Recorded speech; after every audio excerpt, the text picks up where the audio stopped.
Kumusta mga kadribol? Blockbuster trade sa pagitan ng Magnolia Hotshots Pambansang Manok at Northport Batang Pier kasado na. Pinakawala na nga ng Magnolia Hotshots Pambansang Manok ang kanilang star player na si Calvin Abuema kapalit ang all-around player ng Northport Batang Pier na si William Navarro. Kasama din sa naturang trade si Jeric Balanza. After 4 years mga kadribol ang makuha sa Phoenix Fuel Masters noong 2021, pinakawala na itong si Abueva. Sa kasalukuyang standing mga kadribol, nangunguna pa din ang Magnolia Hotshots na may 7 panalo at 1 talo matapos ipalasap sa kanila ang unang talo sa kamay ng Rain or Shine Elasto Painters. Bagamat magandang standing ng Magnolia ay nag-aalala pa din sila dahil alam naman natin mga kadribol na lagi nagchuchok ito pagdating ng semis. Sa madaling salita, hirap na sila makapasok ng finals. Taong 2024 na makipag-trade din ng Magnolia sa mismong Batang Pier na makuha nga nila itong si Save Lucero ang kapalit itong si Gio Halalon at Abu Trater.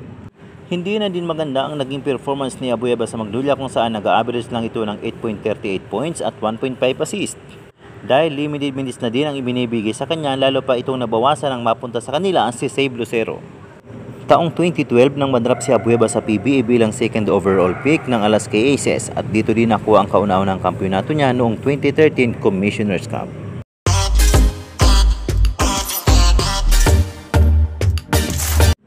Mabibigyan na ng playing time si Abueva sa kupunan na ito at muling maipakita at maibalik ang husay nito sa laro. Sa kabilang banda naman, maganda ang naging performance ni William Navarro sa Batang Pier. Sa katunayan, siya ang naging leading scorer sa kanilang team kung saan ay nag-average ito ng 20.6 points, 68.5% free throw shooters at 6.4 rebounds. Mas lalo pang magagamit ang husay ni William Navarro sa kupunan ng Magnolia dahil sa mga dekalidad na players na kanyang makakasama.